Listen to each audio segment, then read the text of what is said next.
মুহূর্তে দাঁড়িয়ে যে ছক, যে প্ল্যান, যে ব্লু প্রিন্ট আমাদের কাছে এসে পৌঁছচ্ছে সেটা অত্যন্ত উদ্বিগ্নের আমাদের জন্য নয়, বরং মধ্যপ্রাচ্যের মহারণের জন্য। কেন?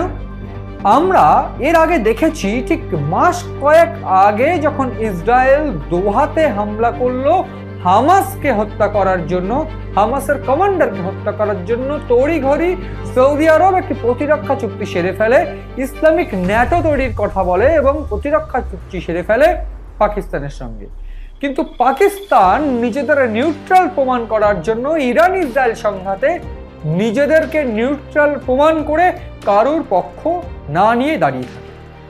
এই মুহূর্তে সৌদি আরব যখনই চাপ দিচ্ছে, ঠিক তখনই একটা ষড়যন্ত্রের গন্ধ, ষড়যন্ত্রের চেষ্টা চালাচ্ছে পাকিস্তান। এবং কিভাবে, আমি একেবারে পরিষ্কার করে বলবো, ইরানের এই সংঘাতে ইরান যখন না চাইতেও এই আমেরিকান বেসগুলোতে হামলা করছে, সৌদি আরব থেকে শুরু করে জর্ডান, কুয়েত, কাতার, দুবাই, এই সমস্ত জায়গায় আমেরিকার বেসে যখন হামলা করছে, ঠিক তখন পাকিস্তান নিজেদের নিউট্রাল প্রমাণ করার চেষ্টা করছিল।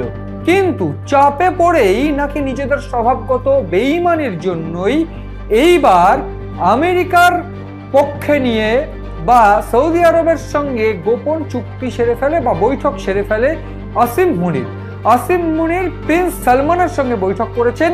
এবং এই প্রিন্স সালমানের সঙ্গে বৈঠক করার পর পাকিস্তান তা ইরানের বিদেশ মন্ত্রককে এবং ইরানের প্রতিরক্ষা মন্ত্রককে বারবার করে মনে করিয়ে দিচ্ছে সেই চুক্তির কথা, প্রতিরক্ষা চুক্তির কথা।